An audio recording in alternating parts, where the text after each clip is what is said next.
What up? Welcome back to the Fitness Stuff for Normal People podcast. I'm Tony. And I'm Marianna. The fitness industry right now is not what it could be. It's become something built on unrealistic expectations, aesthetics, and external validation, just really directing attention away from the stuff that actually matters.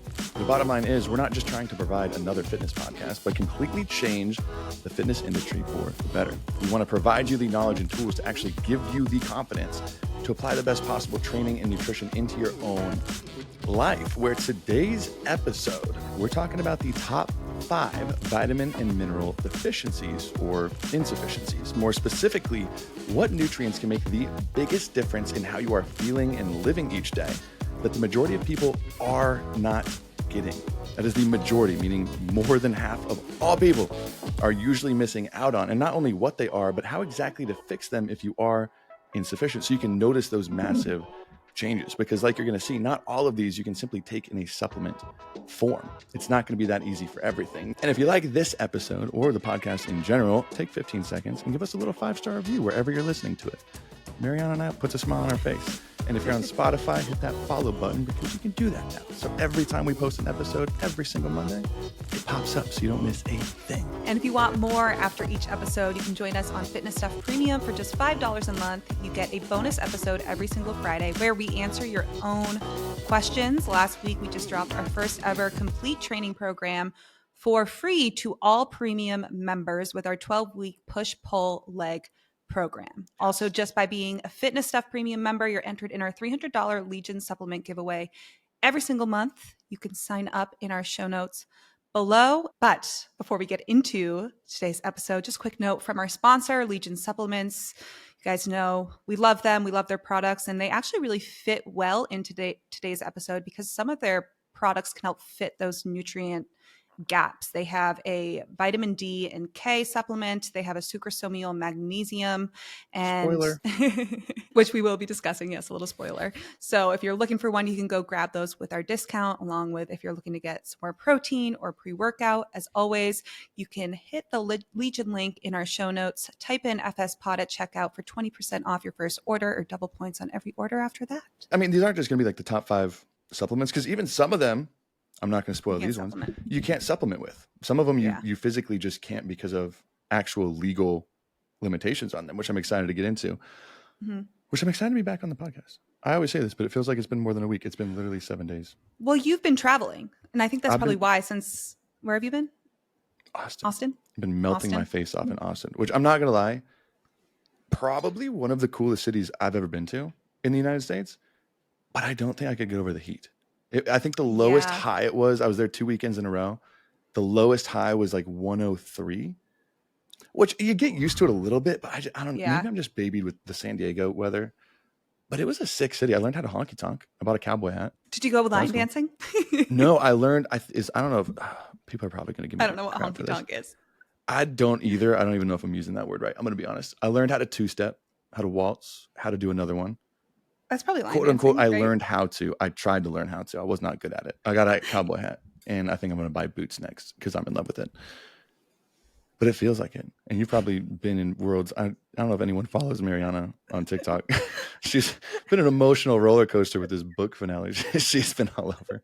I'm so mad because now I can't take it down, because it got over 100,000 views of me crying to a book because Book Talk recommended it to me. And I am sitting here all weekend. I read the ACOTAR series, if anyone's familiar.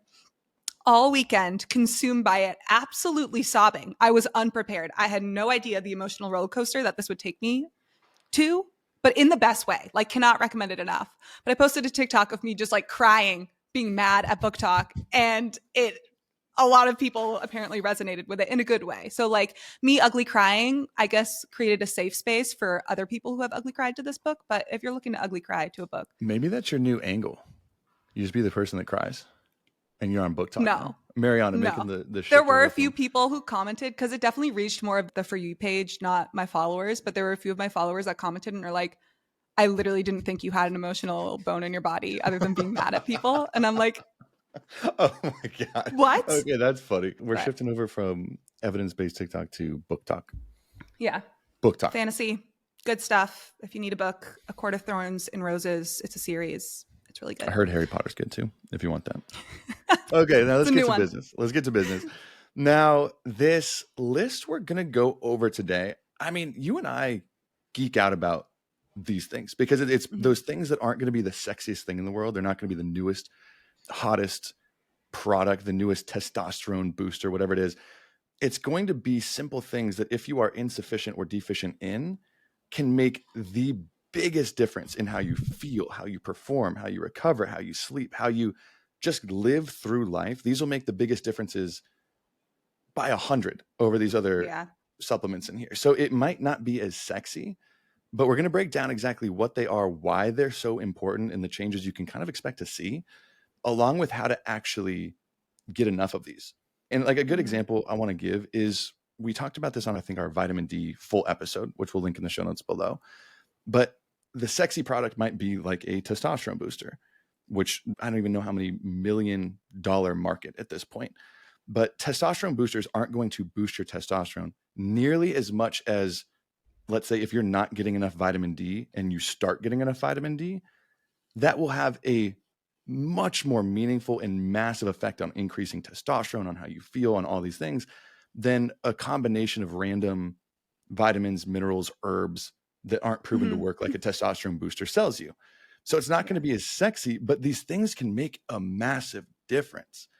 And I know I've like gone through, I think, 3 of these where I had realized in the last year or so I wasn't getting enough. And I can personally speak to 3 of them, how much of a positive change it's made in my day-to-day, which I'm excited to talk about because it's way more than you think a supplement could do. Supplements aren't realistically supposed to change much at all.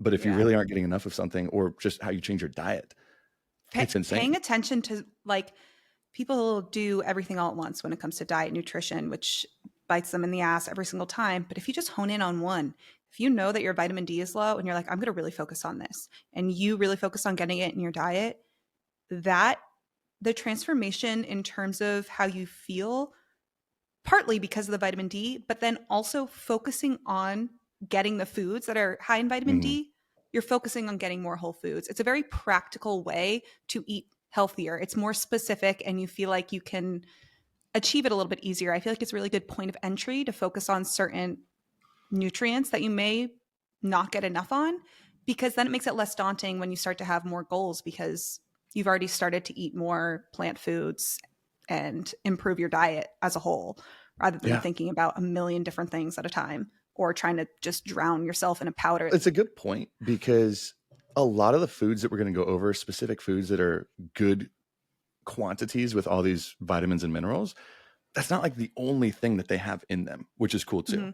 They have a huge variety, so you're getting so much more, so it's going to improve other areas. But these are all going to lack, and I really think people underestimate if they're feeling fatigued, if they're noticing low energy, not just during their workouts, but through their entire day, poor sleep, poor performance, poor anything else. A lot of these might be at the root of it, which we're going to get into. Now, before we start off the list, which, you know what, I'm going to spoil it for you. We're going to start with vitamin D. We're not going to go there yet. But before we start off this list, we want to go over a couple big things, because 1, deficient and insufficient are not the same thing. And 2, we're going to be basing these off of something called the RDA. And that's what we're going to be basing most of this off of, is that RDA, which I do think it's important to note as well. The RDA is kind of like, I think a good analogy would almost be like how people use BMI, where BMI can be a very helpful tool in very large populations when you're looking at strictly averages across tens of thousands of people. BMI is not helpful. It's not going to tell you if you're healthy or not on an individual basis. It's a population metric. Yeah. Exactly. Right. So BMI, it's not a completely pointless tool. It's very useful on, like you're saying, like a population basis, not an individual basis. Same thing, I think, with RDA a little bit. It's a cookie cutter recommendation where when you give these RDAs, which they're still important to have just as a functioning society, but when you do that, you have to make certain assumptions about who you're recommending them for. Where things like that just get cut out, like your individual absorption rate, individual elimination rate, other vitamins and minerals that individual is consuming. Like we talked about in the vitamin D episode, if you don't have enough magnesium, you could be supplementing with as much vitamin D as you want. It's not going to make an impact. So the RDA for vitamin D is assuming that you also have hit the recommendations for everything else, your individual genetics, right? It's not as simple as just putting X amount in, filling the tank up, and it's full. Cool. Every single person's going to have a different optimal intake. And I think that's important to note, where we'll go over the RDA, which is a good starting point, but different people have different needs. I think that's the biggest piece of this. So that's one big component. But I think the next big one is deficient versus insufficient, because we name the title deficient, but not many people are truly deficient. I think a lot of people use that word interchangeably. So what's the big difference between being deficient and insufficient or inadequate in something? Yeah. And this is often something that is misunderstood. And it's one of the reasons why we labeled this as deficiencies, is because it's what people recognize the most. But it is not the most common to see people deficient in all of these vitamins and minerals.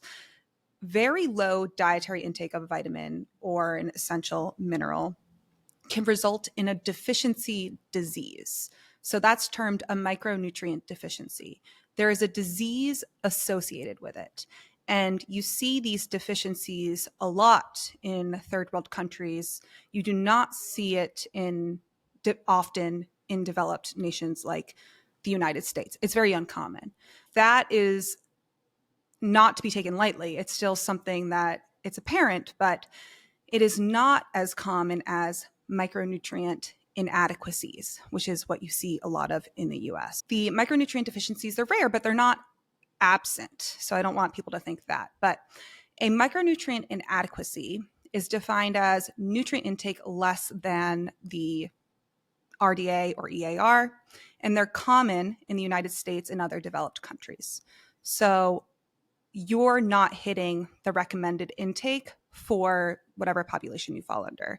An adult female who's otherwise healthy, this is where you should be.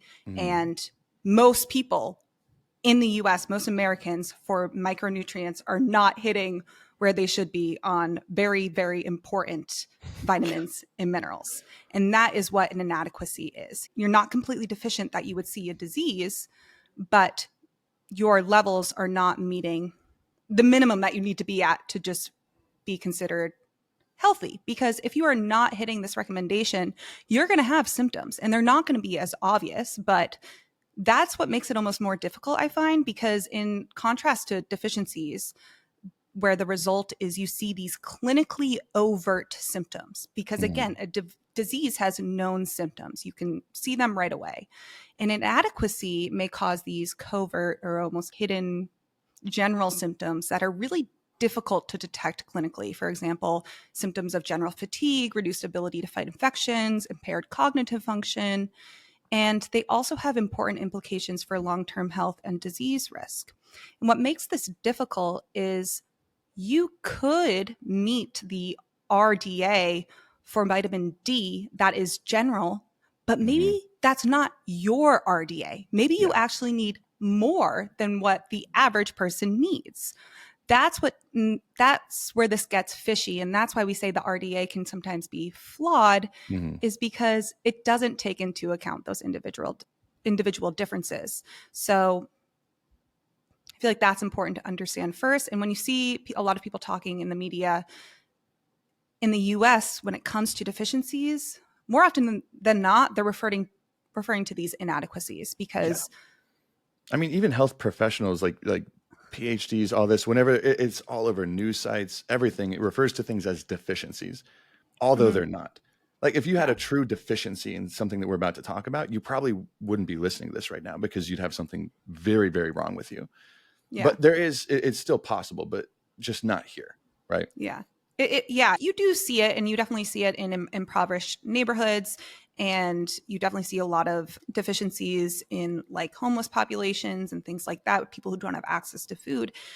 And one of the reasons why you see that is because you get these nutrients from whole foods. Yes, we have fortified milk with calcium, vitamin D. You see vitamin C as a preservative in a lot of processed foods, but that's just a few nutrients, and it's still not enough to cover all of your bases. It's not enough to hit there. So when it comes to a deficiency, you really have to have lack of access to food at baseline. So that's where Yeah. you're going to be more at risk. And So, this isn't downselling the insufficiency or inadequate portion at No, all, because no. it's going to interfere with where would positive, like good energy, low fatigue, high cognitive ability, where would that benefit you in your life through the day? Probably every single aspect, with your relationships, with work, with your training, with your health, with your sleep, with it carries over into everything. And I think that's why we don't want to undersell this whatsoever. And I think that's where a big problem I have too, I see it on social media all the time, is this problem with people who label things as essential versus non-essential nutrients, who really just misuse the definition of it. But a lot of people will say this, and this is a big like keto argument or carnivore argument, where if something is non-essential, that means you don't need it, which is technically correct. Your body can synthesize it or make it on its own, but you don't need it to survive. But that's the whole point. Are we just trying to not die, or are we trying to thrive and actually feel great? Yeah. That's a big difference. Like vitamin D, for example, we're going to talk about. You don't need X amount of vitamin D per day to just live, but your life will be exponentially worse if you are not getting enough vitamin D in your life. That's one of the big things we're going to cover. An example would be creatine, right? Like a naturally occurring amino acid found in every single person's body. You can consume it through food or supplement, but you don't need to. But you're not going to get as much as you can out of creatine without supplementing with it when it comes to your cognition, your heart health, your bone health, your blood sugar regulation, your muscle preservation, your strength. You're not going to get that without supplementing with it. You don't need it. But are we just trying to get by, or are we trying to actually feel great? Are we trying to live as optimally as we can? I think that's the biggest difference, right? Yeah. Yeah. And so like when people think of essential nutrients, which they can't be synthesized by the body, our body can't make them. You have to get them from your diet. Non-essential, our bodies can make these nutrients for baseline functioning, for baseline normal, but they're generally obtained from food as well. So that's the thing. And I think what puts this into perspective is, like Tony said, vitamin D, also vitamin K, biotin, those are all non-essential.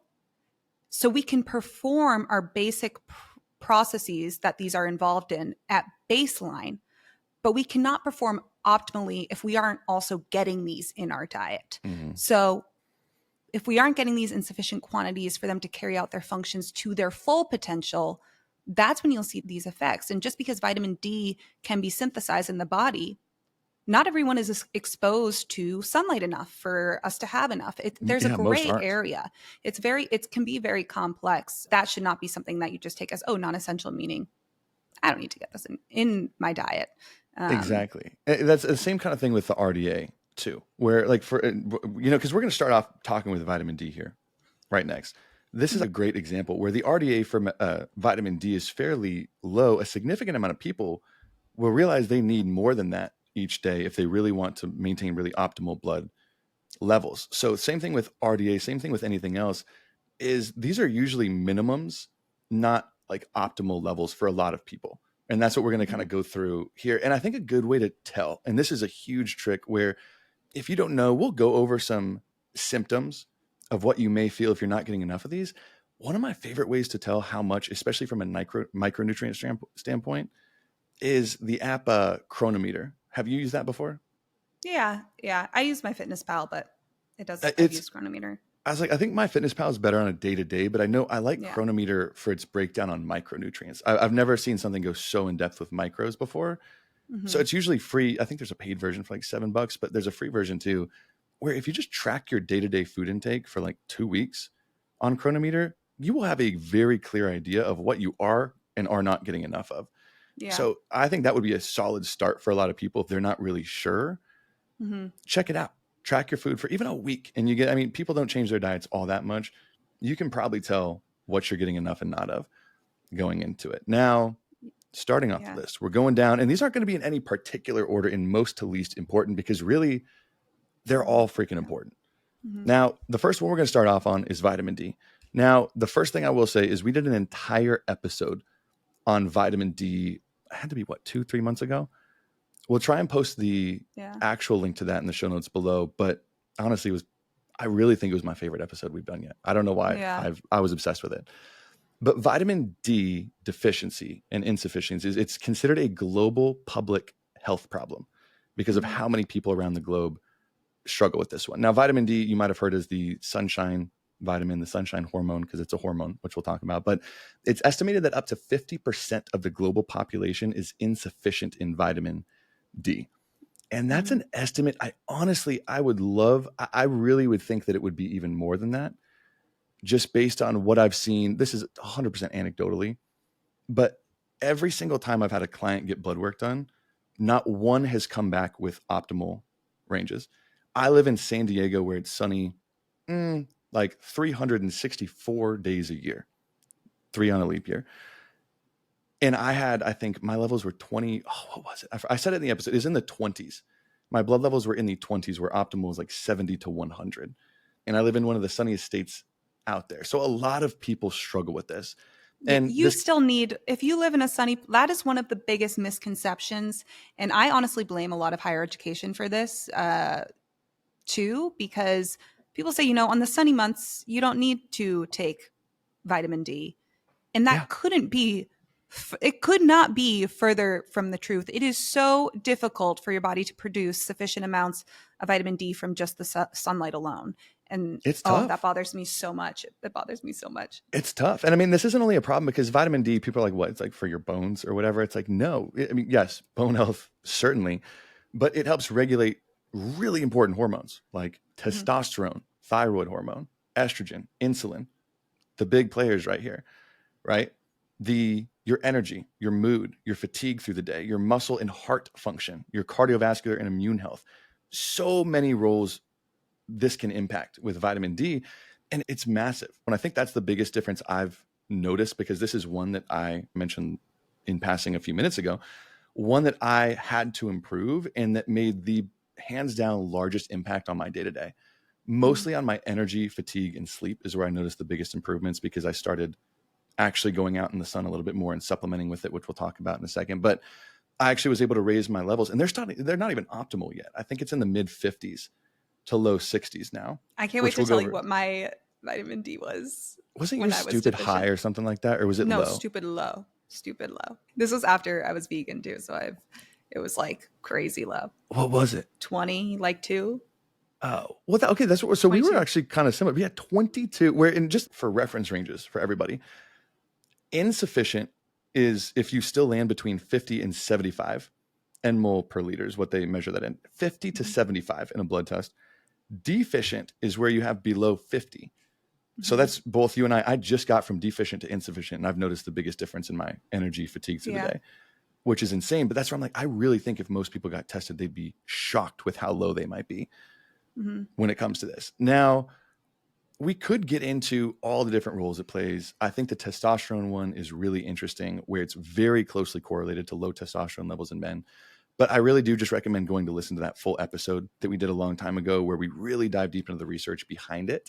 A quick note on vitamin D is it's a little bit different than most vitamins and minerals, because it's also a hormone, which I don't think a lot of people realize. Your body produces it from sunlight. It's not like sunlight just zaps it through the air through like a laser and it just somehow gets into your bloodstream. When the ultraviolet rays hit your skin, it acts as like an endocrine organ. Certain cells in the epidermis, they synthesize vitamin D into the bloodstream. That's how it's a hormone as well. It's something that your body produces. Now, I don't think so many people realize this, but the cells in your body have little receptors for your hormones throughout your entire body.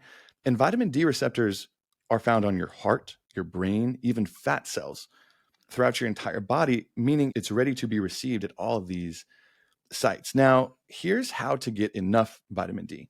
And this is actually one of the trickier ones to get through diet alone. Now, the RDA is anywhere from 600 to 800, even sometimes depending on where you look, up to 2000 IU per day. Optimum recommendation, and I do want to say this, optimum recommendation to maintain healthy vitamin D levels is to get 1000 to 2000 IU per day. So that is to maintain, not to raise a lowered level. And I think that's a very important distinction. Now, from foods, it's a little tricky just because not a lot of foods carry a lot of vitamin D. I think the highest amount comes from fatty fish like salmon, where like a 3.5 ounce serving of salmon has 360 IU, but still that would mean you'd need 2, 3, 4, 5 servings of that salmon in a single day just to get enough vitamin D. An egg yolk has about 40 IU. A lot of fortified foods, like a cup of whole milk, has 120 IU, where they add that in. And the next biggest spot people get it, and usually where people produce the most, is from sunshine, right? When the sunlight hits your skin. But, and this is where I hate those lazy recommendations, a lot of people just chalk it up to getting 5 minutes in the sun, 15 minutes in the sunlight every day. But that's just oversimplifying it, right? Every single person is going to be different based on the melanin in your skin, how far away you are from the equator, how much of your skin is showing. It's all so different. Even just the UV index of the time of day you're outside, how old you are, because if the older you are, the less you actually produce in your body. So getting sun is actually a little bit tricky. And I think, just to give people a reference, a middle-aged average healthy adult with 25% of their skin exposed can produce about 400 IU of vitamin D in about 5 to 10 minutes of direct sunlight. This is without sunscreen, I'm assuming. That is without sunscreen, because sunscreen can really interfere with how much your body produces. And that's it's super important, and a lot of people put that on. So that means most people would need 15 to 60 minutes exposed per day to get enough vitamin D to not need a supplement. And again, that's without sunscreen, with most of your skin exposed, and assuming you live in a very warm, closer to the equator climate. And another big and harder thing to say about the recommendation for your supplementing with it, because this is one that I really think most people should be taking, is it's very dependent. I know this is the coolest part I thought of the other episode, is we're going to, another spoiler, talk about magnesium here in a little bit, because magnesium plays such an important role in helping synthesize certain things in the body and other processes in the body. Vitamin D being one of those, where they find if you are insufficient in magnesium, you can supplement with as much vitamin D as you want, but magnesium is required to actually synthesize what you eat or take through supplement into the active form that's usable by the body. Where the cool research that I think we reviewed in that episode, which again is in the show notes, where they actually would give supplements to people with sufficient amounts of magnesium versus without, and you noticeably see increases in vitamin D in the individuals who are sufficient, but almost no increase whatsoever in the people who are insufficient, even up to sometimes very drastic doses of vitamin D, like 10,000 plus IU per day, right? So if you're not getting enough magnesium, vitamin D, another reason why people might be low, because a lot of people are low in magnesium, which we're going to learn. And the same thing for calcium too, which it's literally the same exact thing. You need vitamin D in order to absorb calcium. Yeah. And that's where it's like this cascade of events, where if you're not getting enough of one of these, it doesn't really matter if you're getting enough of others, because your body won't be able to use them, which is so, so important. So I think supplementing with it, honestly, this is one where I would say is probably one of the top 3 or 5 most important supplements that most people need. And I really could not recommend getting a blood work done enough, just because of the personal changes I noticed in my day-to-day energy fatigue. I know Legion has a vitamin D and K supplement where I think it's like $20 for 60 servings. I think it's on sale right now.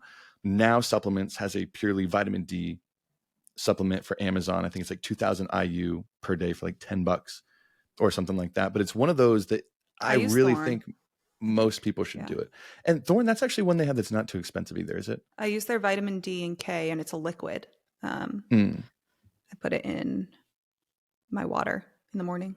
And that one's not outrageously expensive either for them, is it? No. Some of you usually find the more there. expensive supplements being like the ones with probiotics or the complexes with a bunch of crap in them. Definitely a good one. Vitamin D is the one supplement that I recommend to everyone. Again, obviously, you discuss it with your doctor, but in terms of recommendations, that is the one supplement that everyone could take and would benefit from, because of how difficult it is to get in your diet and how difficult it is to get from just sunshine alone. And it's very difficult to overdo. It's one of the few. And yeah, it's one of those, the whole episode, honestly, even if you're like, who cares? It's a freaking vitamin. I just thought it was such an interesting vitamin/hormone, just with the impacts it has throughout the body. So that's where we want to start off the list. You can get all those down below. I know if you're over on the premium side, you get a 10% discount to Merrick if you want to get your lab work done, because we have a custom FSPOD. We kind of collab with them to do a custom, cheaper, more affordable version to get a really in-depth blood test done. And that's over on premium, where we partner with different companies where we're not making commission off of it. We just like to give the biggest discount available to our homies, to our peeps. So vitamin D, knock it off. Go listen to that episode later. What do we got coming up next? And they go hand in hand sometimes. Yeah. So calcium is going to be the next one. And it's a good transition. Just real quick note, because if you're like, why is this so common? Why is it so common to see that we're even talking about inadequacies in the first place? And when we're a developed nation, and 75% of the US population, 75% do not consume the recommended intake of fruits, and 80% do not consume the recommended intake of vegetables. Those foods are where you're getting your micronutrients. And that can kind of help put into perspective why this is so common. That's a huge percentage of people who are not eating the foods that are micronutrient rich. So I just wanted to put that out there. I mean, it makes sense. No one eats enough fruits and vegetables on a regular basis. Almost no one. So we're going to be your mom and dad today. Go eat your freaking fruits. Just grow up and eat it. I don't like it. I don't like the taste. I know. Just grow up. You just got to do it. Just do it. Put it in a smoothie. Okay, calcium. Calcium. Because I feel like this is one that people are like, oh, we know milk is important. Calcium is important. I was honestly surprised that this is still a pitfall in our society. I still think it's crazy because of how much people push just, I don't know, ads for building strong bones, especially for kids. But 49% of children aged 4 to 18, so children and adolescents, along with 39% of individuals 4 and older, so that includes adults, consume less than the RDA for calcium from foods and supplements. This is including those who did take supplements as well. So they accounted for that. And that has a lot to do with how calcium is absorbed. But that I find is so shocking because so many products are fortified with calcium along with vitamin D. Yeah, that kind of surprises me.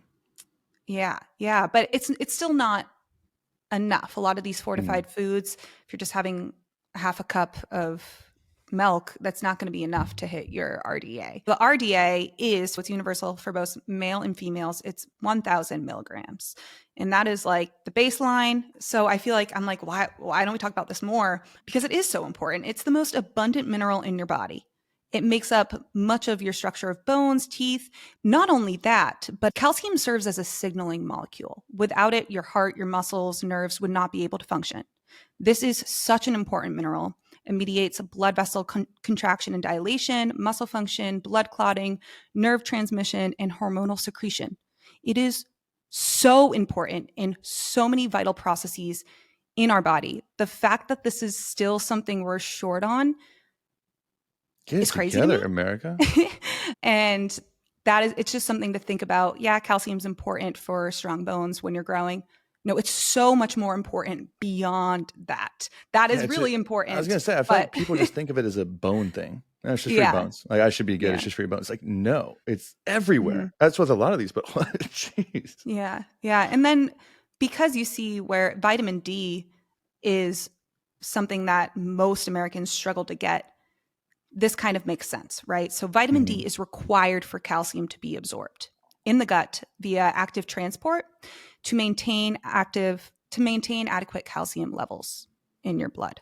Because we fall short on vitamin D, it makes sense that we also do fall short on calcium because you need this vitamin D to absorb it. If you're taking a calcium supplement, you definitely should be taking it with vitamin D because you need that vitamin D to absorb the calcium. It's almost like I forget how this isn't common knowledge sometimes, but why isn't that advertised? If you're taking calcium, there should be like a label on it that's like, if you're taking this, you have to take it plus vitamin D. If you like, and doctors don't even say that. No one mentions it. Yeah, no one mentions it. Well, same thing. Now I'm just thinking about how many different downstream, like little cascade. So we just talked about if you don't have enough magnesium, you can't actively make vitamin D. If you don't have enough vitamin D, you can't actively absorb calcium. It's like this just massive stream. It's this ripple where it's like, effect. where the heck is this starting from? And that's why all of these can be important. Dang. Yeah. Okay. So the calcium concentration in your blood, it's tightly regulated. And then if you have excess, it's stored in your bones. So if your intake is lacking, your bones actually release calcium. So that's why this is so important, especially as you get older because your calcium stores are going to decrease. And that's where you see a very common symptom of calcium deficiency, that is osteoporosis. So adulthood, young adult, middle age, you should be still prioritizing calcium. Osteoporosis is just, it absolutely ruins your quality of life. And once it starts to accelerate, you can't really reverse it, but you can definitely decrease the rate at which it develops, or when you do start to see signs of osteoporosis, through strength training and dietary interventions, getting enough calcium. We're going to be 60 one day. We should watch out for that. Important for us. Yeah. So where you can get these, people know dairy products, milks, yogurts, cheeses, tofu, and soybeans are also next underneath dairy products in terms of the most calcium, which I think a lot of people don't see. However, most people aren't eating tofu as often. So you do, that's good for vegans and vegetarians, because if you're a vegan, you're not having dairy products. Sardines are also great. Not a lot of people eat sardines, but salmon is also a good one as well, which is great because it also has vitamin D. And then in terms of plant foods, spinach and actually have a considerable amount of calcium as well. They're still not going to be up there with the dairy products and the tofu, but it's still a way you can get in some more. Man, some of the grossest foods have calcium. I know. You know me, just sardines my tofu, are like sardine and kale smoothie. Salmon skin. Salmon skin is one of the most nutrient dense foods. If I even get it, it's a food. Are you I guess. To eat that? You should. I mean, I hate it. I don't know. I've never done it. I give mine to my boyfriend because he actually likes the taste of it. But it is so rich in vitamin D, your omega-3s, like significantly more than what you would find in salmon. You're telling me like that skin on the salmon, yes, that you cook, that I usually eat off of it, is edible. I don't eat it. Yeah, it's like chicken skin. It's the same thing as eating the chicken skin on your rotisserie chicken. I eat salmon quite often. I'm going to try it, but I'm telling you right now, you're going to get a midnight text if I have it, and I get scales stuck on the inside of my. Well, that just makes me at the end of you should broil it. So like broil your salmon for 1 or 2 minutes at the end of cooking it. I know. So I'm just telling you, I'm going to hold you accountable if I get scales on I don't eat it. I'm not saying I eat it, but if you can stomach it, and that is something you are going to. You don't need to take an omega-3 supplement if you're eating salmon skin like once or twice a week. I've always thrown it away. Okay, interesting. I've always thrown it away. Yeah. And then, so what is it when it comes to supplements? Because I know that's kind of a little bit trickier. Yeah. So the percentage of calcium absorbed from supplements, along with foods, depends not only on the source of calcium, but the total amount of elemental calcium consumed at one time. So there's different types of calcium, like there's different types of magnesium supplements almost. But as the amount increases, so this is something to think about, the percentage absorbed decreases with calcium. Oh. And this is particularly why calcium supplements aren't the most effective, especially if you're just taking them alone without vitamin D. But absorption from supplements with calcium is highest with doses of 500 milligrams or less. So that's why sometimes this is where it gets tricky, because those combined vitamin D plus calcium, vitamin D, you need like 5,000. What's IU to milligrams? What's the conversion? Oh, it's usually converted to mcg. You either see like mcg or micrograms or IU, not milligrams. Where I know, I think calcium one mcg is you need more, IU. Much more than vitamin D. But that's because it's a macro mineral, so it makes sense. But that's why sometimes those combined, it's tough because the dosage that you actually need, it's typically more effective to take each supplement, but separately as far as a dosage is concerned. But I think that's pretty fascinating. So 500 milligrams or less. For example, the body absorbs around 36% of a 300 milligram calcium dose and 28 of a 1,000 milligram dose.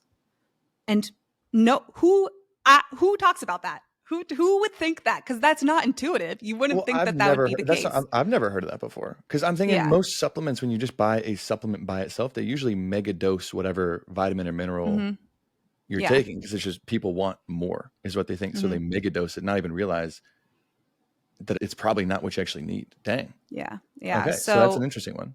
that's something to consider. They can be definitely effective, but consider that dosage. So look for 500 milligrams or less. And absorption of all calcium supplements is greater when they are taken with food. So that's one that I would recommend taking with food. Same with vitamin D. It's a fat soluble vitamin. So having that with food is going to be a great option. Okay. But yeah, we have a whole episode on absorption because it kind of explains that this can be complex for certain vitamins and minerals, how you absorb them. Because it's one thing to take these supplements, but how are we absorbing them? So calcium is going to help your whole body run better and for you to not wither away in the dust as you get older. That's pretty important. That's pretty important. So far, we got vitamin D, we got calcium. Number 3, magnesium. And I think this one's probably the hottest one on social media where you see trends because I've seen doctors. This is what kills me. I see someone with a PhD in a freaking white lab coat, the white lab coat effect, where if someone has a doctor's coat on, people automatically assume what they're saying is 100% factual.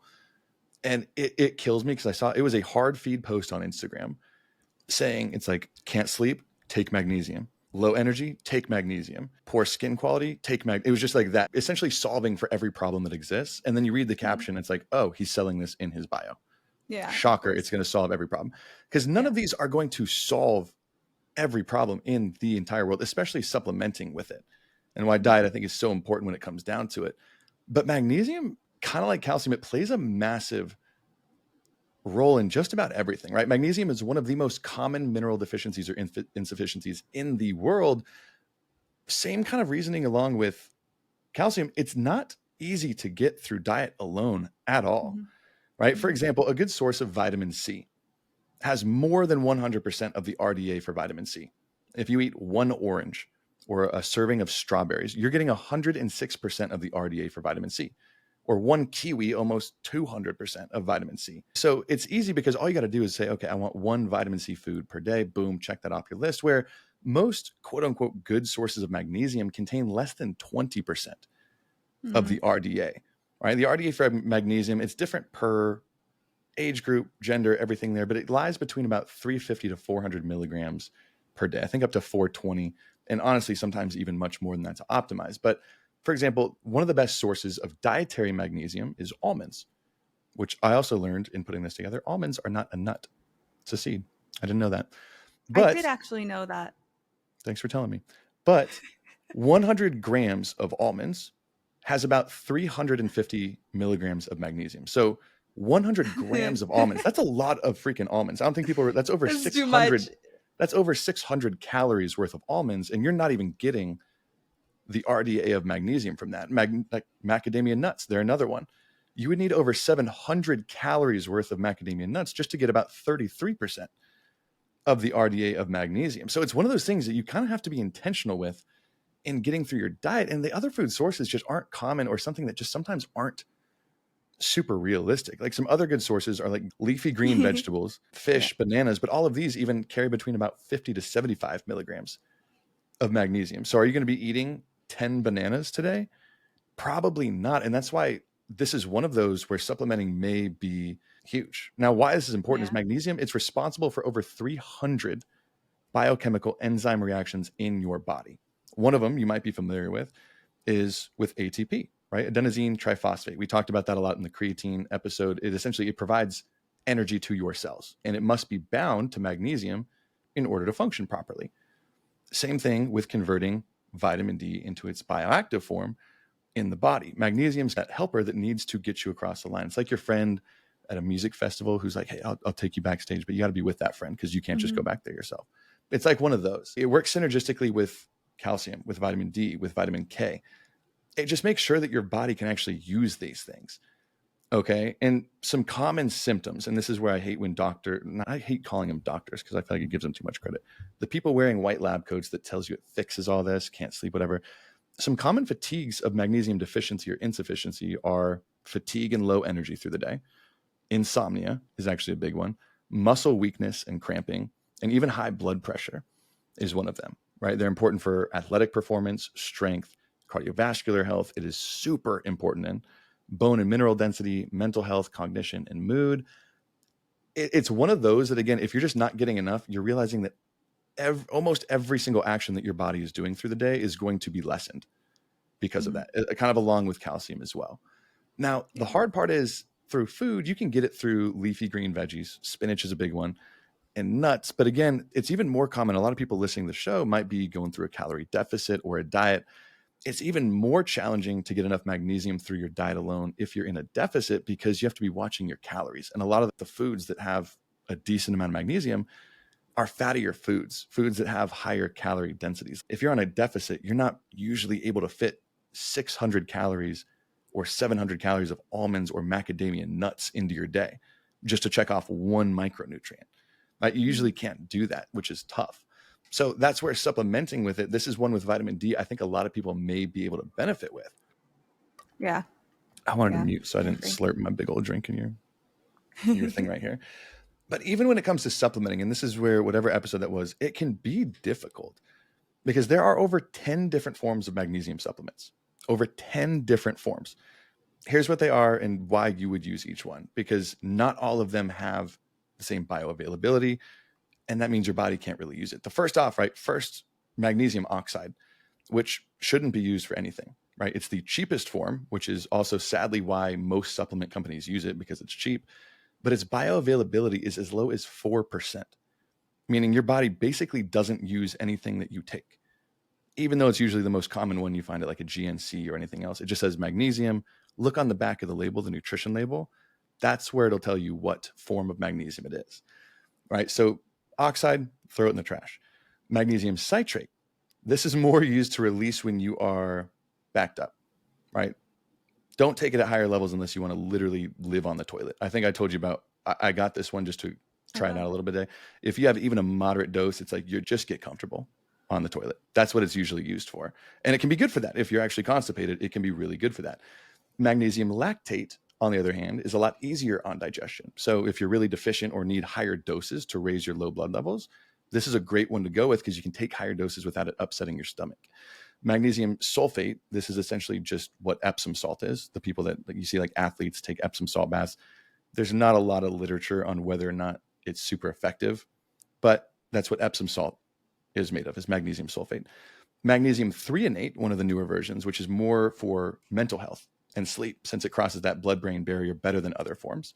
And then the majority of them, magnesium glycinate, biglycinate, chloride, taurate, and malate, these are all solid daily options with good bioavailability.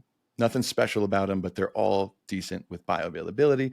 And the newest form, sucrosomial magnesium, this one has the highest bioavailability and is easiest on the stomach. So it's usually the best option on like a day-to-day basis. I think it's the newest form that they've come out with, but they're always attaching it. This one's just attached with or bound with sucresters, which Marianna was talking about at the beginning. So there's a lot of different forms. Any of those last few are something that would really, really help. I know my vitamin D and magnesium are something I usually take with each meal through the day, just because I know I need a little bit more of it. But magnesium is one that you don't want to be falling short on. Like that one, it has a lot of hype, but I think it's well-deserved hype on social media. Yeah, I agree. And a lot of these functions too, why we keep saying these are vital, these are important for our basic functions in our body to take place. And I feel like a lot of people like don't glaze over that when it comes to talking about the importance of these vitamins and minerals, because a lot of them act as coenzymes, which an enzyme helps to catalyze a reaction taking place in your body. It could speed up the reaction. These enzymes are required for all of our reactions, biochemical reactions in our body to take place. We need them. And a coenzyme, sometimes enzymes require coenzymes in order to run optimally. So these coenzymes are oftentimes vitamins.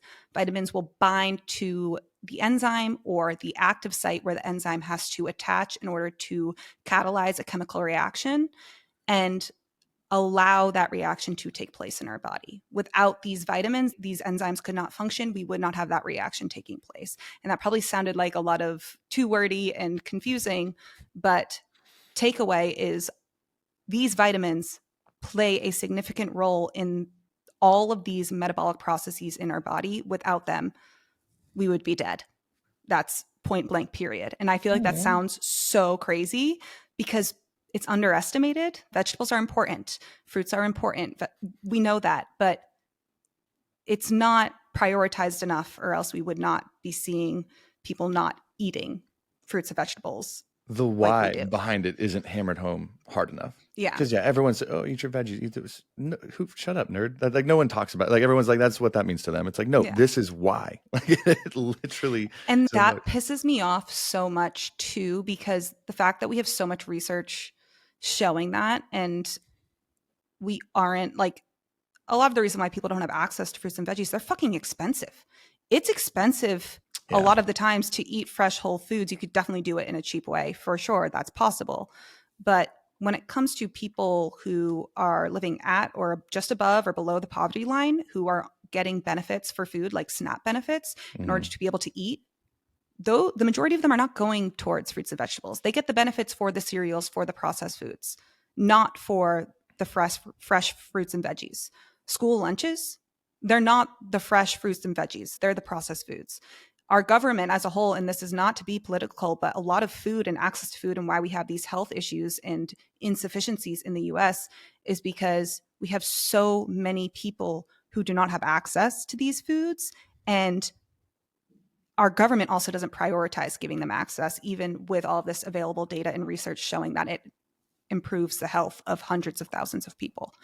That was a little rant, but I feel like well, it's important too, though, because it's since it's not a priority at that level, I think a lot of other people dismiss it. Yeah. Like, okay, yeah, eat your fruits and vegetables. Yeah, but it's like, it's not like the most important people. The government's not pushing it down your throat. It can't be that important. Yeah. Right. If they're not really showing it, it can't be that important. But it's like, it is.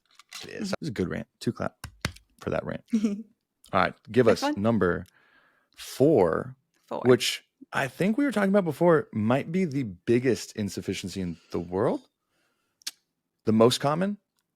Yes, in certain groups. So if you're talking about women, it is the most common. Yes. Get it together, girls. Just kidding. But tell me about it. What is it? This is iron.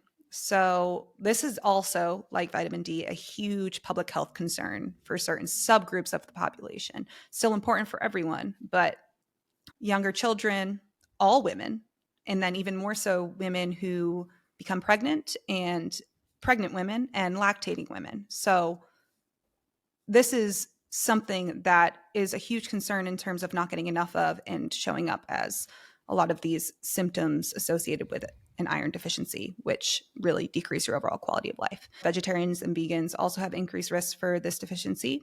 And that has to do with the differences in two different types of iron and how they're absorbed. But it's one of the most deficiency. Again, I'm not talking about inadequacy, but a actual deficiency with a known disease state is iron deficiency is one of the most common in the entire world. I'm not talking about the US alone, but in the world. And it affects more than 25% of people worldwide. Again, that is deficiency. Yeah, not just could use a little more. That is not getting the bare minimum amount. Yeah. And that means that presents with a disease. So that's why anemia. Anemia is very common. Iron deficiency anemia is what happens when you're not getting enough iron. What is it? I think is really important to talk about because it is so vital, and it's an essential mineral, and it's a large component of your red blood cells. It binds with hemoglobin and it transports oxygen to your cells, and it helps transfer oxygen from lungs to the tissues. So this is vital. And it's also a component of, I know that's obvious, but I know. Well, it's crazy because it's like vital. Almost, it's like that is the perfect word for it, but it almost doesn't do it enough justice. It's like the perfect word for it. It is. I know. I sound so don't stupid. Get oxygen without it. Yeah, yeah. I don't know what else to tell you. I know that made me laugh. Yeah, just keep that. That's hilarious.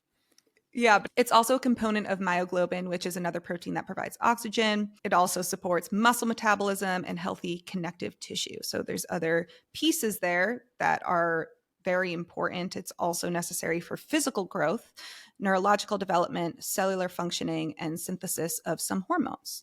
So I think something that is really important to know for people looking to see where they're at with their iron levels is the best way to test your iron and see where you're at is getting your serum ferritin concentration. So that's the measure of the body's iron stores. And it's currently the most efficient and cost-effective test for diagnosing iron deficiency. You can also your serum ferritin, yes, it's your stored iron, so that tells you about deficiency, and then you can also get your iron levels. But that serum ferritin concentration is going to be really, really, really important because you may be eating iron-rich foods and just tracking your iron intake, which is still important, but it might not be telling you about, that can't tell you about your iron stores. So if you have access to a blood test, definitely recommend getting that done. But there are two different types of iron. There is heme iron. That is very well absorbed, and it's only found in animal foods with red meat containing particularly high amounts. But then there's also non-heme iron, which is found in both animal and plant foods, and it's more common, but it's not absorbed as easily as heme iron. So that's why vegans, vegetarians are more at risk for an iron deficiency. And you definitely shouldn't rely on non-heme iron alone. But that's when you would see if you are not getting enough heme iron from your diet. The most common consequence of that is an iron deficiency. And that is when iron deficiency anemia is when the number of your red blood cells and your red blood cells' ability to carry oxygen drops. So that's why so many people who have this type of anemia, because there's different types of anemia, feel so fatigued. You'll see people, like, you stand up, and a common symptom is standing up and seeing kind of stars and almost passing out, but not completely. A lot of weakness, lethargy if you're going for a walk and you feel like you're just fatigued. And again, these are general symptoms. You could apply that to a lot of other things, but because you can get the test along with these symptoms, it's very easy to diagnose. But it's very common, very prevalent in women, and it's why our needs are higher than men's. So if you are ages 19 to 50 years, it is 8 milligrams for men, 18 for women. So that increases a significant jump. And then that need significantly drops for women, 51 and up, to 8 milligrams. And that has to do with menopause and your needs for iron there and how your hormones change as well. But I think that drastic difference between men and women in terms of need kind of shows you, okay, it makes sense why women are disproportionately at risk for iron deficiency. I didn't realize it was that big of a difference in how much was needed. I knew I knew it was more. I didn't know more than double. Sometimes triple. Wow. So food is always going to be the first go-to. Red meat is going to be your best option in terms of getting that heme iron. So 3 ounces of ground beef provide almost 30% of your daily value. But again, that's only 30%. One slice of liver gives more than 50% of your daily value. Don't let the Liver King say that I'm talking about organ meat in a good Yeah, you can just light. pick some of that up at the Kroger down the street. But then shellfish is also great if you don't eat much red meat. So clams, mussels, oysters, again, not something commonly eaten, but they're a good source of heme iron. But why I mentioned getting a test first is because you should never supplement with iron unless you actually need it. Never, never, never. Too much iron can be extremely, extremely harmful to the body. So it's not a supplement that you should just take to cover your bases at all. That's a supplement that you want to know you need and can track when you're getting to that optimal range so you can stop taking it. Because it is very easy to have it in excess when you are supplementing with it. One way you can enhance the absorption of iron from foods is by eating it with vitamin C. So vitamin C rich foods like oranges, kale, bell pepper will help maximize your iron absorption. So definitely recommend that. That's a big one though. Yeah. Your cells can't breathe. Let them breathe. I know. That brings us down. 5, 4, 3, 2, 1. Last one. I get hyped about this because I feel like no one talks about it. It doesn't get the love. It doesn't get the love. I went on a few rants over this, right? So we have vitamin D up top, then calcium, then magnesium, then iron. Get them all. I have a funny story about potassium. Potassium? Yeah. That's number 1. I always interrupt Tony, guys. I don't know if you noticed this. Potassium. What funny story can come from potassium? What? So I'm at my grandpa's funeral and my brother is sitting next to me and I'm just looking at him and he just like goes completely white. I'm like, dude, what is wrong with you? He's like, I don't know. I don't feel good.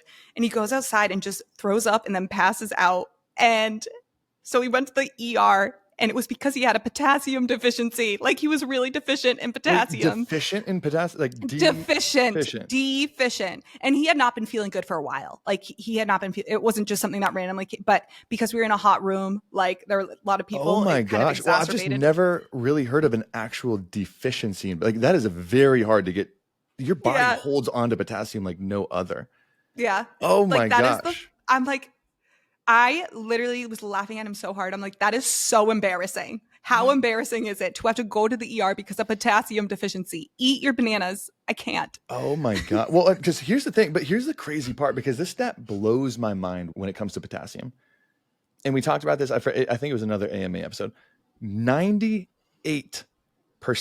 of Americans fall short of the RDA for potassium. 98%. Essentially every single person falls short. And I honestly would even bet 100% don't get enough on a regular basis, on a day-to-day basis. This is one of those, again, that when I recognize I was not getting enough, you have to be very intentional to get enough in your day. And this is tricky because the RDA is between 32 and 4,200 milligrams. So about 3 and 4 grams, depending on the person. And this is the trickiest one because you cannot realistically supplement with it, because of certain regulations that we're going to talk about, where supplements cannot be sold with more than 99 milligrams of potassium legally. And it's honestly can be very dangerous if it's more. That's why it's a legal action. So you can't supplement with it. Do drinks count? No, that's like a weird little thing, because I know like a body armor has 900 to 1600 in it, which is interesting. Oh, well, it's because drinks have to get approval by the FDA. Supplements don't. So that's probably why. It probably is a little bit too, but too much too fast, especially isolated, can actually be very, like, actually hospitalize you. Too much too fast is not a good thing. But what exactly, like what is it and why is this important? I think it deserves more love because a lot of people hate on sodium, but they don't pay any attention to potassium. And those two they're like brothers, right? They're brothers. They need each other, right? Potassium, it's both an essential mineral and electrolyte in the body. It's commonly, I think a lot of people see it as the quote unquote, the opposite of sodium. That's a massive oversimplification, but essentially the reason why people call it that is because a lot of the negative side effects that come from having too much sodium in your diet can be mitigated by optimal potassium intake. You typically would like to have them at a nice little ratio with each other, right? Either one without the other is not a good thing. Too much potassium with almost no sodium, not a good thing. Too much sodium without potassium, not a good thing. The balance is what you look for, but when you look at our diets, sodium is found everywhere in mass amounts, right? It's extremely easy to consume in almost every single processed food, in every meal, where potassium just isn't. It's found mostly in plants, where again, we don't have to highlight that. Just look at your own life. Do you consume more processed non-plant foods or just plants? And that's why there's this massive imbalance of sodium and potassium intake. And why that's important is when you look at healthy people, otherwise healthy people, higher potassium intake is associated with reduced risk of any cardiovascular problem related to blood flow, aka almost every single one of them. Cardiovascular problems, as in heart attacks, strokes, blood clots, how most people die. Cardiovascular disease, the number one killer in the world, not just the United States, in the world. And when you look at otherwise healthy people, higher potassium intake is associated with reduced risk of any cardiovascular problem related to blood flow. This is one that I do not understand is not being hyped up more. Now, this is the crazier part, and why it's crazy to believe your brother had an actual deficiency. You don't see deficiencies in potassium often. Like really often at all. Like your body holds on to it with as little as you give it, as much as it can, because it's so important, right? The main role of potassium is in potassium channels, or K channels is what they're called. They're most common channels in the body that help guide, direct, and control where water goes in the human body. You have sodium potassium pumps. Little pumps it up, right? Humans are basically just water balloons filled with anxiety. We're 60% water. We are 60% water. This is important. Like the thing that controls where that goes is very important. And we talked about this before. It's one of the biggest practical benefits, or one of the biggest practical benefits, is its regulation of blood pressure, which we did in our top 5 health metrics you should be tracking. Half of Americans have hypertension.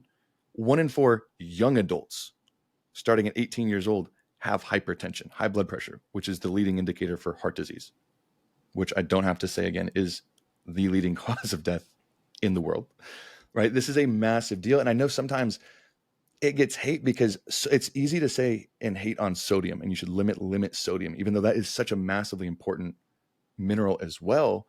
No one talks about increasing the potassium.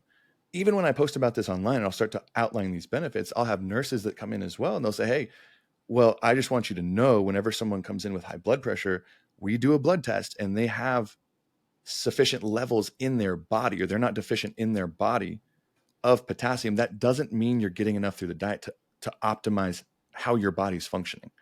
I think that's the most important thing that goes missed, is just because you're not deficient, because it is so rare to actually have a deficiency. That's why I could not believe when you told me your brother. But that's usually what happens, is you would probably throw up and pass out if you were actually deficient, because your body needs it so much. Now, the hard part of this is why you can't supplement with it, right? Because that's where a lot of people, once they start talking about it more, they're like, okay, I'll just go to Amazon, buy a supplement with it. And also why I think so many people are insufficient. You can't really do that unless you do really just a complete diet rehaul. It's hard to do that. Or if you did, it would be very, very dangerous. And here's why. Potassium found in nature or food, it's only really found in either plant complexes or muscle tissue, which takes a while to break down, digest, and absorb. It really slows down the absorption of potassium in your blood. But it's an electrolyte. And most foods, even just baseline, they don't have a lot, right? Like a banana, which I think everyone's mom or dad has told them, you need your potassium, eat a banana. One banana has 420 milligrams of potassium, meaning to get the RDA, you'd need 10 bananas per day. So when you see it in nature, you're not seeing it in large quantities, one. And two, when you take a large amount of crystalline potassium in a supplement form, without that plant complex or complex nutrition generally attached to it, it's absorbed fast, like really fast. And it can cause a rapid increase in potassium levels all at once in the blood, which is not a good thing, right? This can cause a massive drop in blood pressure, and it leads to something called cardiac arrhythmia, or even risk of heart attack in the moment. If you have too much, too fast, it's not a good thing. And that's why you can't supplement with it. And because of that, it's illegal for supplements to be sold with more than 99 milligrams of potassium.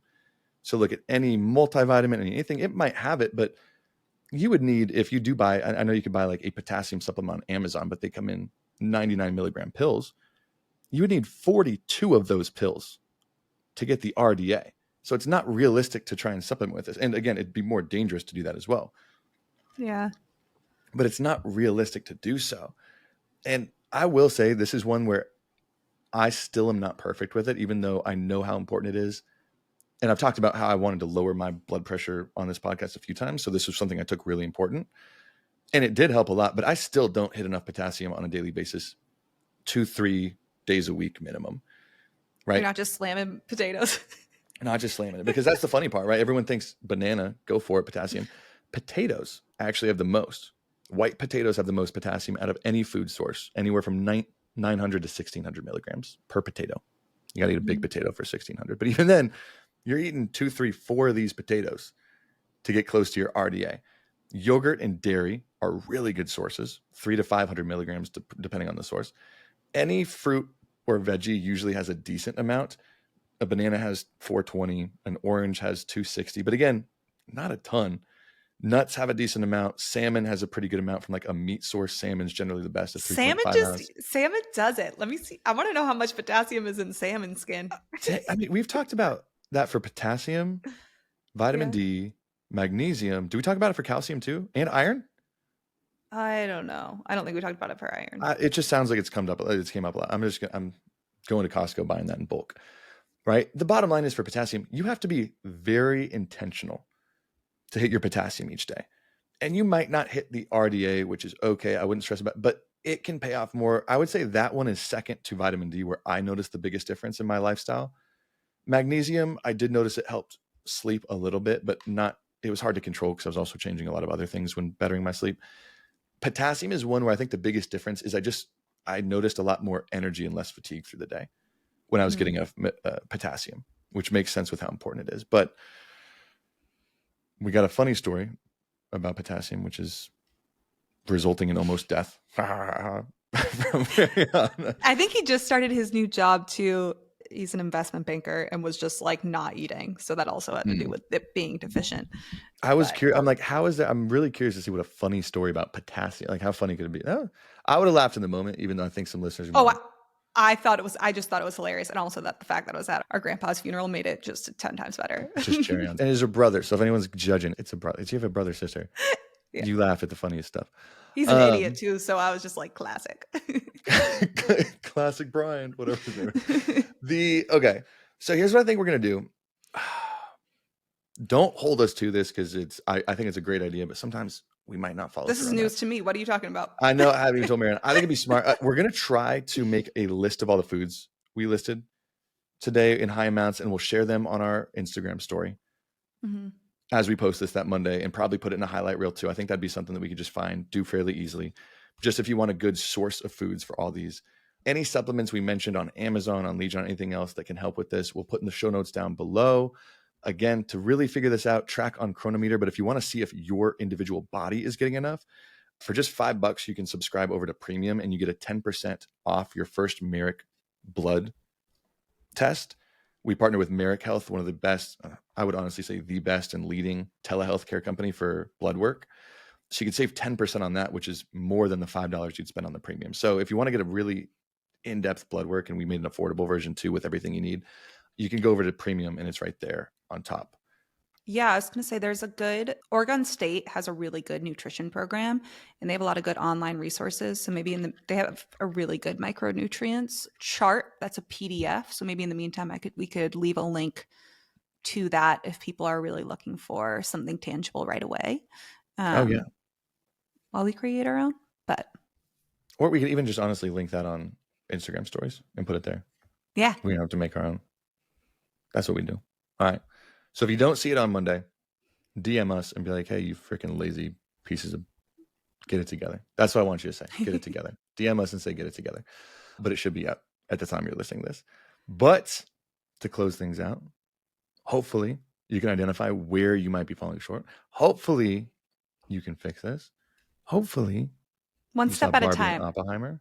One step at a time. That's all it is. And hopefully you got a good little week planned ahead of you. Be productive. It's a Monday. Kick ass. Go do your thing. Final notes. Marianna, hit him with one. Inspiration. Go read a book. Put your phone Actually, down that's and my read favorite one so far. Go read a freaking book. All right. We love you. Talk to you soon.